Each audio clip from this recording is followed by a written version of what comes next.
So, hello everyone, welcome to Sustainable Saturday, a series where we explore environmental issues every Saturday. So, this week we have an environmental architect with us, Pooja. Pooja is going to talk to us about low impact design. Over to you, Pooja. Hi, thank you so much, Karen, for the introduction. So today's session we'll look into what is low impact development and what is importance in the environment, and what are the different principles and what are the different types of LID technologies we use in cities. So Karen, I have a question for you. So what is the first thing which is comes to your mind when I say low impact development? What do you think it's So, related to? being an environmentalist, I think low impact, according to me, is something that has a lower carbon footprint or lower impact, like lower resources and something like that. That is what I think when. Okay, so this word always causes a confusion in people's mind, but the thing is, this is related to water. So I will tell you like how. So it's like most of the cities right now facing flooding, surface water pollution, groundwater depletion. It's all because of improper stormwater management. So improper stormwater management means that is increased surface runoff.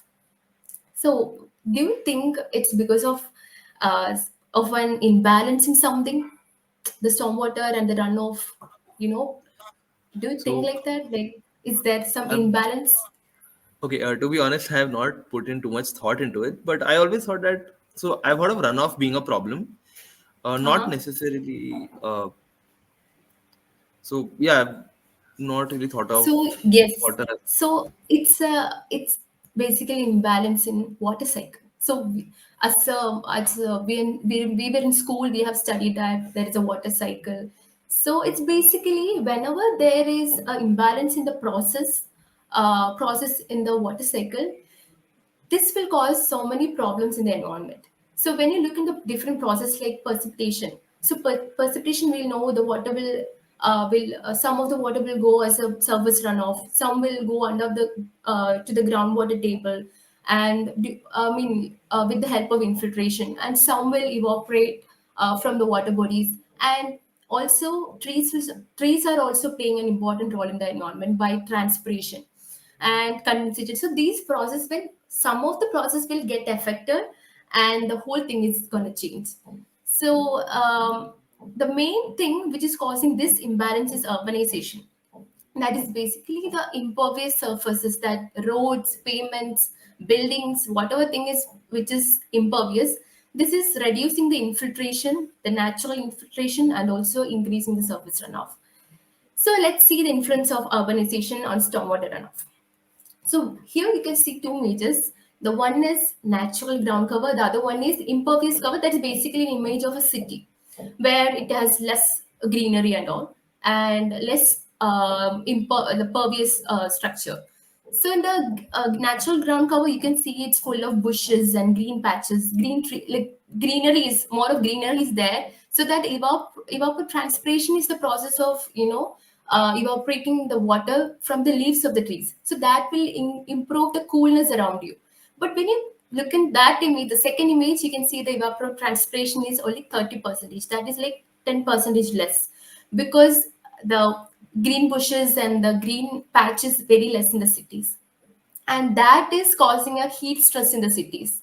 That's you know that word urban heat island effect and all, So because I it actually will have cause a this. small question here, if that's Ah, okay. yes, yes. So yeah, so the thing is, when I see this, you think 40% and 30%, right?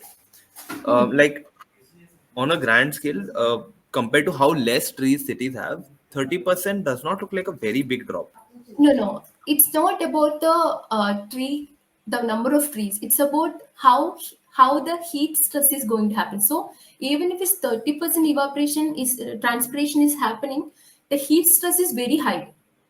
It the island effect, the urban heat island effect is even if it's 1 degree, 2 degree, it's going to cause a huge impact on the environment by making you like so when you can feel that whenever you're under a tree, you will feel the coolness, and whenever you just maybe a 10 centimeter or 20 centimeter out of the tree shadow, you'll feel another kind of sunburn and all. So this is the thing I want to explain in this transpiration thing. It's like you'll get a coolness when you're around the trees, and when you're not around the trees, you'll feel that burn in your skin. So that is basically the percentage reduction will cause the heat stress. And when you look in the runoff also, you can see in the green patch areas only 10% runoff, because most of the root of the trees will help in the infiltration. Not only that, but also the natural soil.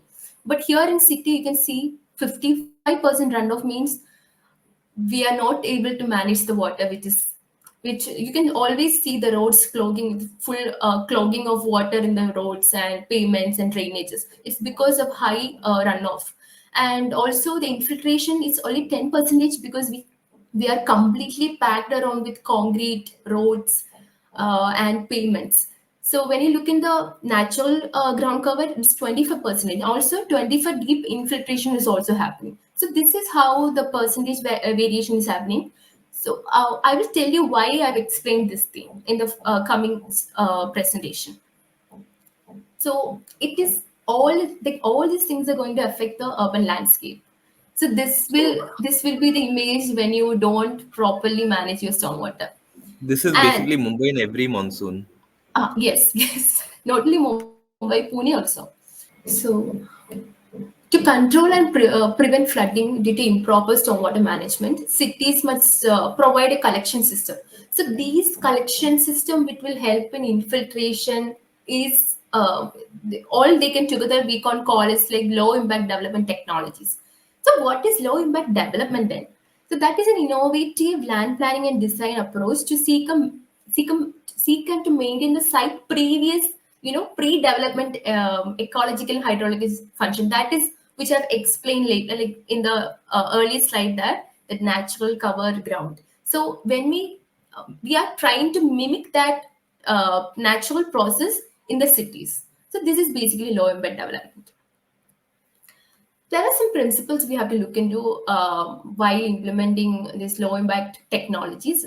That is, first thing is we have to minimize the soil compaction. That is, we have to protect the soil from unnecessary damage. That is, the upper layer, we all know that the upper layer of soil is very nutritious, and that will help in most of the growth of all the flora.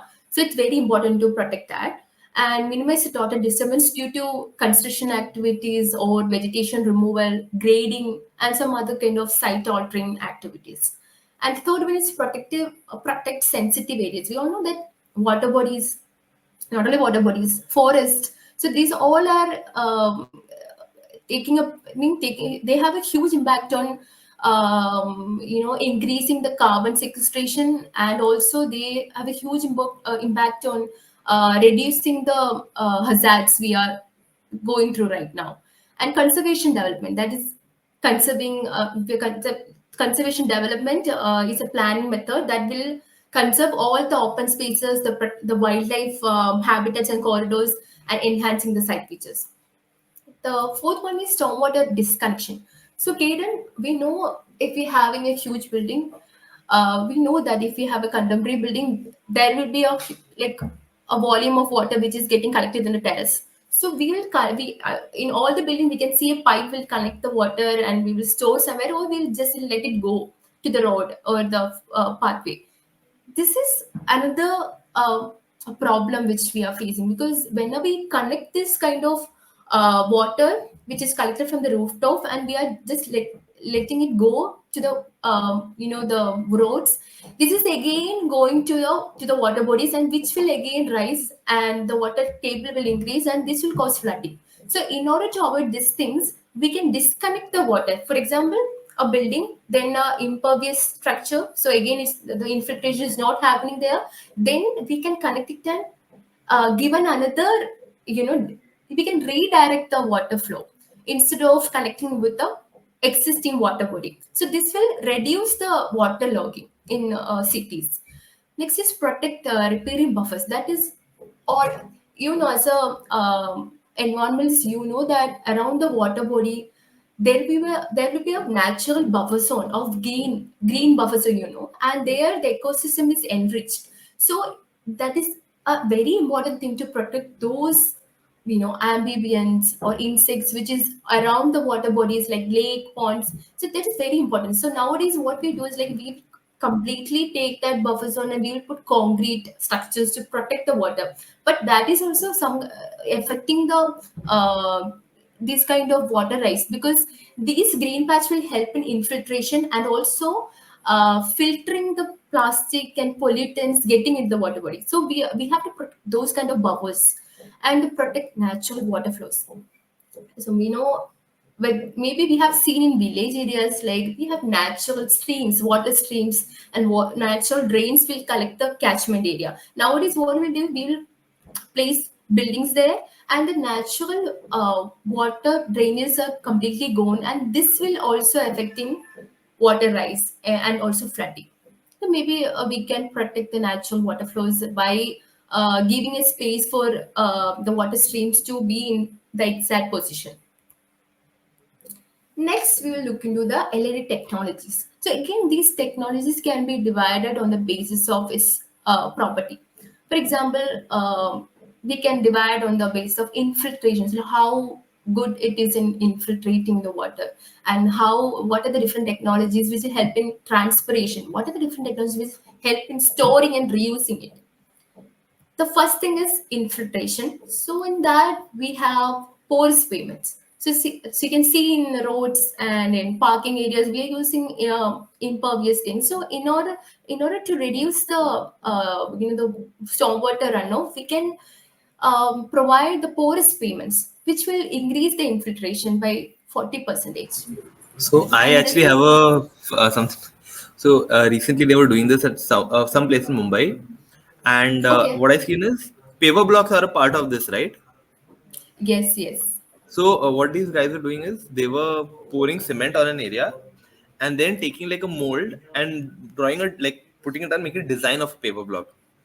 So it looks Oh, like a paper block, but it's actually just cement with some designs in it.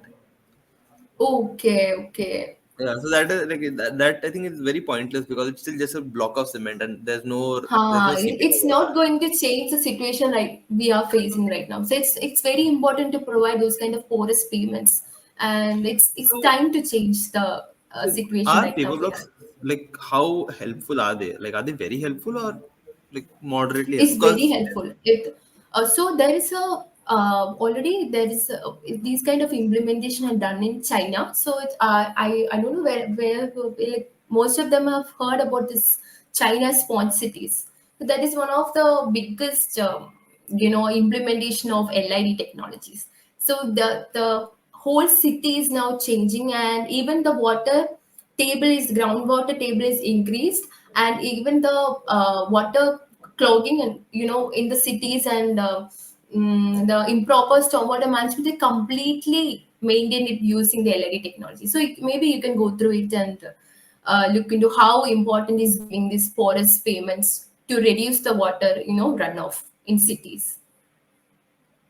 So this is the infiltration trench. So as you can see in the name itself, it's saying infiltration. So it's like there is two sides, and both the slopes are provided with the like the green patch, and which will also help in infiltration. But whenever there is a heavy rain, again the water will get stored. In the center, there will be gravel, a patch of gravel, and which have a definite depth and trench depth and trench base width. So we can design it according to the situation or like the water runoff in the particular area.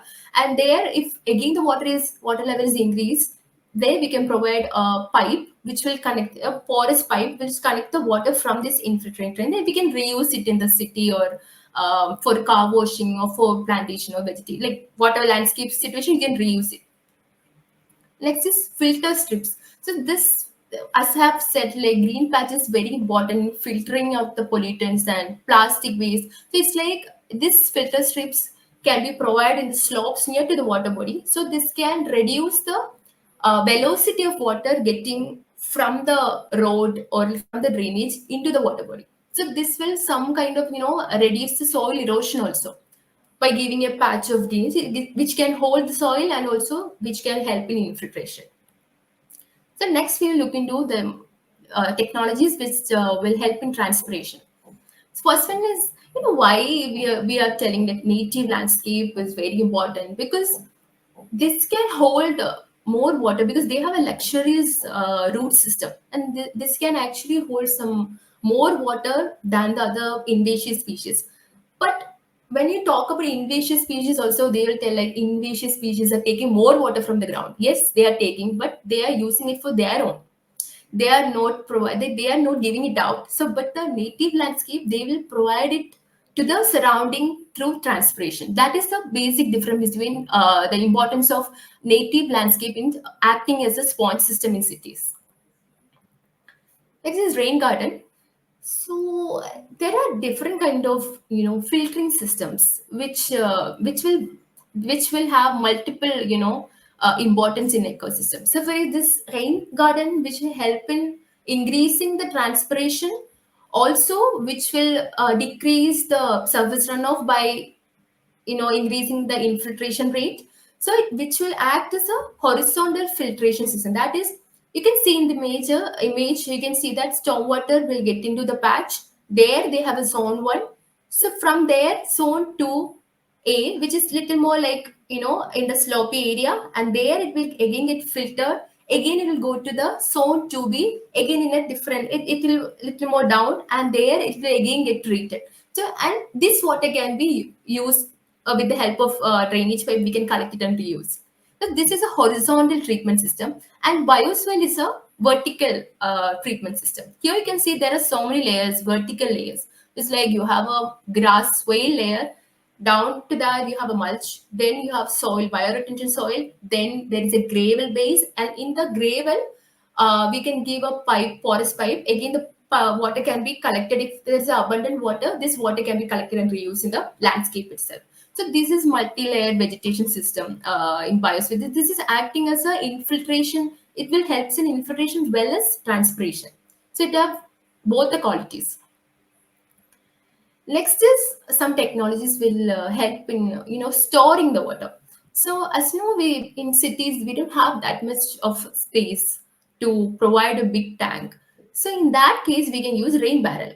Rain barrel is a very miniature thing in which we can collect the rooftop water, and there's screen to keep the bugs out of it, and then the water will be stored, and you can use it by opening the tap, and you can use it for multiple purposes in like car washing and like again the landscaping use. Next one is bioretention. So bioretention is what I have told you, like we have to disconnect the water coming from the roof and the water body, we have to disconnect it. So in that disconnection, we can redirect this pipelines or like this water flow to bioretention ponds. The bioretention pond acts as a space where we can store the extra runoff, and even this pond is getting filled, we can connect it again to a detention pond. So detention pond is like again whenever it getting filled, it will connect to another pond. So in cities we can give multiple ponds which will act as a logging area, water logging area. Instead of natural logging area, we can provide areas for water to store whenever there's a flood or like a surface, high surface runoff is happening. So that is the property of bioretention ponds. Next, we have the last one is recharge pit. So you can collect the rooftop water and you can give a layered filtering system, which is a way maybe in a whatever, maybe a 6 meter bigger one. So this will help in collecting a huge amount of water, which will get filtered through the sand, then to the metal, 20 metal, then to the 40 metal, and this will again it's like getting properly filtered, and this will go to the ground aquifer, like whatever groundwater table we are having, it will go to that. So it's like you are improving the groundwater table by introducing this huge filtering system. This also can be introduced in the cities to reduce the chance of flooding. So yes, these are the different technologies, and this is the end of the session. So if you have any doubt, you can ask me. So that was actually very nice. So low impact design development is basically it revolves around water and not the entire like not carbon emissions and all of that as well. It is. It's some like for example, bioswale and some of the technologies are indirectly they are affecting the carbon emission also, like they are improving the carbon sequestration, because as I have said, the technology is helping transpiration. That basically means they have some kind of trees and plants, so that is again going to the carbon sequestration. So it's like indirectly it is not, it's basically this is LID technologies, but in somewhat some areas they are covering the carbon sequestration also. Okay, this question may not necessarily be specific to your session, but I'm, Okay. I'm just curious that so the water that we use from the city runoff that is Mm-hmm. collected, even after the filtration, do they have traces of pollution and like is that Yes, also a problem? definitely they will be having. It's not like the pure water. It's like it's not potable, but still we can use it for like. So it's like that's why I told you, like for car washing, that is a thing we can use, because we don't need that kind of potable water Right. to wash a car. So at least we can reduce the water consumption for those kind of things. Even Haha. for gardening, they don't need a problem. But the pollution thing, that is another problem we are facing. So that is a complete different session. But at least we can do something to reduce at least a 50 percentage of thing that we are causing, because all these things are happening because of us. So from our side, if we are providing these kind of technologies to your private house and to the cities, we are reducing some kind of hazards. Okay. Thank you so much, Pooja. This was a very insightful session, and you've shared a lot of information with us, which is, I think, nowadays that is one of the key things that we need to focus on. Having said Yes, that, I think yes. we can end this session. If you would like to say anything before that, we can, or we can just end the session. We can end Thank the you so much. session, and yes. Thank you so much, Kiran.